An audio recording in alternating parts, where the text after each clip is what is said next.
अस्सलाम वालेकुम। आज हम रिव्यू करने वाले हैं एक क्लोथिंग पेज का जिसका नाम है निफ्टी। बहुत दिनों पहले मेरे पेज के ऊपर बार बार इसी पेज की जो है एड्स चल रही थी। देखने में इनके कपड़े बहुत अच्छे लग रहे थे और प्राइसेस भी बहुत मुनासिब थी। तो मैंने कहा चलो कि इसको ट्राई किया जाए। पहले मैंने इनके पेज से ऑर्डर किए 5 ड्रेसेस, जिसमें से पहला पेयर ये था, दूसरा पेयर ये था और तीसरा पेयर ये था। 2 और पेयर थे बट उनका इशू ये था कि उनका साइज़ में बहुत इशू था। तो फिर मैंने उनको टेक्स्ट किया कि मुझे उनके साइज़ में बहुत इशू आ रहा है, तो आप मुझे ये साइज़ जो है वो चेंज कर दें। उन्होंने कोई भी नहीं बात की, उन्होंने कहा ठीक है, कोई मसले वाली बात नहीं, हम आपका साइज़ चेंज करवा देंगे। जब उनका साइज़ चेंज करवाने की बात आई तो उन्होंने कहा कि हाँ, हमारे पास ये आर्टिकल अवेलेबल नहीं है, तो आप इनकी जगह कोई और आर्टिकल पसंद कर लें। मैंने उसकी जगह कोई और आर्टिकल पसंद कर लिए। जो मैंने आर्टिकल्स ऑर्डर किए थे मैं उनकी पिक्चर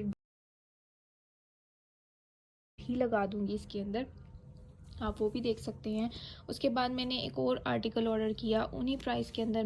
मुझे और कोई पसंद नहीं आ रहा था तो मैंने फिर 2 देकर एक ही सिलेक्ट कर लिया उसी प्राइस रेंज के अंदर, और डीसी भी मुझे ही पे करनी पड़ी जबकि साइज़ इशू इनकी तरफ से था। बट डीसी मैंने पे कर दी। कि कोई बात नहीं, कभी कभी हो जाता होता है, ठीक है। तो मैंने फिर इनको पे किया, मेरा आर्टिकल रिसीव हुआ और वो आर्टिकल कोई और उन्होंने भेज दिया। कौन सा भेज दिया मैं वो भी आपको दिखा देती हूँ। मैंने इनको फिर कंप्लेन की। मैंने कहा जी आपने मुझे फिर से आर्टिकल जो है वो डिफरेंट भेज दी है। पहले आपने साइज़ में इशू भेजा, अब आपने आर्टिकल ही डिफरेंट भेज दिया है। फिर उन्होंने हमसे कहा कि हम ऐसे करते हैं कि आपका आर्टिकल भेज देंगे और कोई मसले वाली बात नहीं है, इस बार जो है वो डीसी हम पे कर देंगे।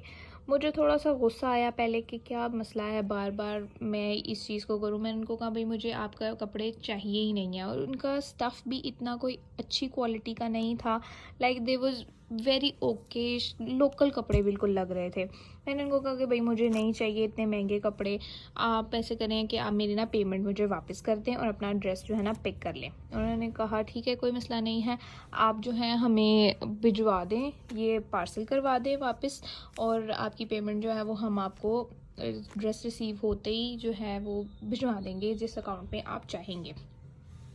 मैंने उनको कहा कि भाई अगर मैं पार्सल आप तक डिले करवा सकती तो मैं बाज़ार से क्यों नहीं जाके वो कपड़े ले आई। मैंने ऑनलाइन परचेज़ इसलिए किया क्योंकि मेरे पास अवेलेबिलिटी नहीं थी किसी को भेज कर ये चीज़ लेने की। तो फिर मैंने सोचा बहुत ज़्यादा, फिर मैंने इनको कहा कि भैया मेरा आर्टिकल ही मुझे भिजवा दो, इतनी बड़ी बड़ी टेंशन ही नहीं मैं ले सकती। फिर उन्होंने क्या किया, उन्होंने कहा जी वो आर्टिकल अवेलेबल ही नहीं है। देखिए, अगर आपके पास वो आर्टिकल अवेलेबल नहीं था तो आपको पहले ही उसको अपने पेज पे नहीं लगाना चाहिए। अगर आपने वो लगाया तो साइजेस नहीं लगाने चाहिए थे आपको, लेकिन आपने वो लगा दिए। बहरहाल मैंने फिर इनको कहा कि मैं दूसरा आर्टिकल पसंद कर लिया। इन्होंने मुझसे कहा कि आप दूसरा आर्टिकल पसंद कर लें। फिर उसकी जगह मैंने 2 आर्टिकल्स दूसरे पसंद किए, जिनमें एक ये आता है। अब आप इनके साइजेस डिफरेंसेस चेक करें। ट्राउज़र की लेंथ देखें आप। एक ये आर्टिकल था जो मैंने दूसरी बार लास्ट टाइम सेलेक्ट किया, और एक ये आर्टिकल है जो मैंने लास्ट टाइम सेलेक्ट किया। ये साइजेस जो हैं ये हैं 18 टू 24 मंथ के, ठीक है। अब ये भी 18 टू 24 मंथ का है, और इसका ट्राउज़र आप देख सकते हैं। ये स्टफ़ में अच्छा है बट बहुत स्ट्रेचेबल नहीं है, ठीक है। ये 18 टू 24 मंथ के बेबी का साइज़ नहीं है। फ़र्स्ट ऑफ़ ऑल ये बहुत छोटा है। दूसरी बात, ये 18 टू 24 मंथ के बेबी के लिए इजीली आ जाएगा, but look at the size of trouser. देख सकते हैं आप दोनों में कितना फ़र्क है। आती हूँ इनके बाकी साइजेस। ये साइज़ जो है जो मैंने पहले ऑर्डर किया था वो था 12 टू 18 मंथ का। इसका साइज़ ये है। अब आप इसके अंदर और इसके अंदर डिफरेंस चेक कर सकते हैं कि दोनों के साइज़ में कोई भी फ़र्क नहीं है, ठीक है। इनफैक्ट ये जो छोटा है ये बड़ा है उससे।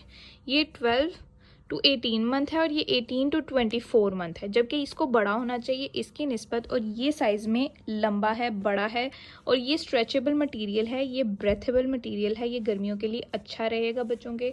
मैंने इसलिए ये ऑर्डर किया था। ये भी अच्छा है, ये भी अच्छा है, जबकि मुझे इनका सबसे अच्छा और प्रीमियम क्वालिटी का जो ड्रेस लगा है वो वाहिद ये ड्रेस है जो कि स्टफ़ वाइज अच्छा है। उसके अलावा बाकी जो हैं ओवरऑल एवरेज क्वालिटी हैं। और जो ड्रेसेस मैंने एक्सचेंज करवाए हैं उनकी तो कुछ ही मत पूछे ना कि कितनी बुरा स्टफ़ था, इसलिए भी मुझे उनको रखने में उलझन थी। और सबसे पहले जो मैंने मंगवाया था वो भी मैंने 12 टू 18 मंथ ओल्ड बेबी का ही मंगवाया था, बट ये है कि वो भी साइज़ इतना छोटा था कि वो एक न्यू बॉर्न बेबी को भी नहीं आ सकता। तो इनको चाहिए कि कम से कम एटलीस्ट अपने साइजेस जो हैं वो चेक करें। आप प्राइस रेंज जो भी रख रहे हैं वो एक अलग इशू है, लेकिन एटलीस्ट जो साइज़ आप शो कर रहे हैं उसी के मुताबिक आप चीज़ भेजें। ओवरऑल एक्सपीरियंस मेरा इनके साथ ओकेश था। जो दो तीन दफ़ा मिस्टेक्स हुई हैं इनसे, उसकी वजह से मैं थोड़ी सी अपसेट हो गई थी। स्टफ़ इनका ओके है क्योंकि प्राइस रेंज भी इनकी ओके है। जो इनके प्राइस रेंज में ज़्यादा अच्छे हैं क्वालिटी वाइज भी उनको अच्छा होना चाहिए, बट वो मुझे रिसीव ही नहीं हुआ। इसकी वजह से मैं बता नहीं सकती कि वो किस क्वालिटी में है। सबसे बुरी प्रॉब्लम इनकी ये है कि वो साइज़ का इशू है। साइज़ जो हैं वो बिल्कुल एग्जैक्ट होने चाहिए। जो बेबी का साइज़ है उसको उसी के मुताबिक ड्रेस बनाना चाहिए। ये नहीं कि 12 वाले के ऊपर आप 24 का स्टिकर लगा के तो उसको वो सेल करना शुरू कर दें। So that's all for today. Allah हाफिज़।